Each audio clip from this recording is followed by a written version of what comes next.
Hello, everyone. Welcome again. How are you all doing? How is the economy, the weather, the money making process is dealing with us? Okay. Um, this is a follow up to the video I did last, and it's coming from a place of thoughts and place of um, things I've seen in the society, and because I strongly believe that there's a thin line between creativity and greediness. Yes, there's a very thin line between creativity and greediness. And that's what I'm going to be touching on today. Because yesterday I started talking about the fact that we need to take advantage of um, the situation, the crisis, the problem. But in taking advantage of the situation, the crisis, and the problem, we need to be careful that we do not become greedy. We do not become something else. One of my mentors always says something. He said, "Who you are becoming is the most important thing. It matters more than what you are going through. Who you are becoming. So we need to always examine who are we becoming." And somebody shared a story. Um, a very thought leader it was actually Miles Moron. He traveled from Africa, went to speak in Africa, and he saw a lot of hunger. Our people. I think he went to Ethiopia or so, one of the African countries, and from there, his next speaking engagement was to America, to a state in, I think, Idaho in America or so. And he said while they were driving to his speaking engagement from the airport thereabout, and they said it was about 2 hours drive, and over 2 hours drive. He said 2 hours of that drive was a potato farm, massive, massive. He said at some point he noticed that they were crushing potatoes, and he was wondering how come they were crushing this potato. Being somebody that is very, very inquisitive, he asked that question: why are these people crushing this potato and all of that?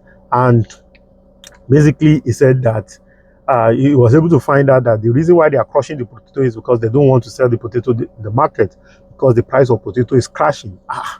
And he was wondering, because the price is crashing, you want to limit the supply, so you are damaging a potato that some people need. So he said, he looked at it, he said, no, the world does not have poverty problem, the world does not have hunger problem. What the world has is the problem of greed. And when he said that, it hits me in a different way, and I realized that even looking at our Nigerian economy right now, one of the greatest problems that we have right now is greed. Yes, you can do something faster, you can be creative, you can be all of those things, but when greed sets in, your creativity can be leaning towards being greedy. I mean, we see it all around us. We've had stories of government officials got government allocation in naira, and the next thing is they went to change it to dollar, keep it, waiting for the dollars to rise, and then what will they do? They will now sell it back in naira, sell part in naira, and now be able to pay people for those things. The reason why they got the allocation in the first place, that is greed. I mean, somebody bought a fuel for 100 naira, and all of a sudden, because the price of fuel was announced that it will change, you automatically change your pump to the new price, even though the one you still have is still the old stock, and you are saying that is the replacement cost, right? That is greed. There's a thin line between creativity, entrepreneurship, and greed.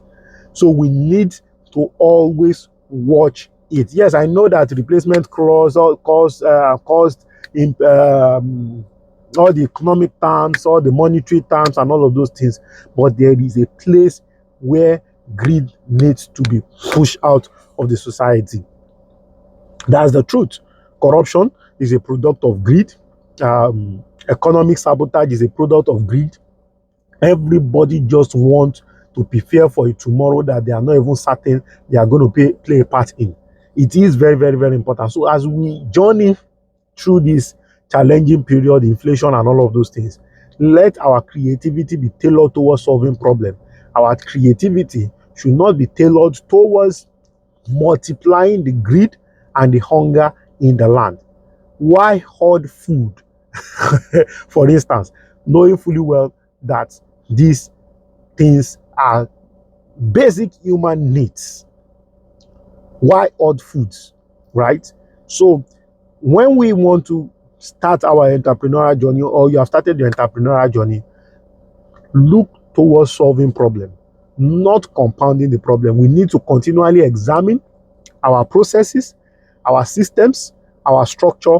Are these system, structure, process solving problem at all, or they are just compounding the problem?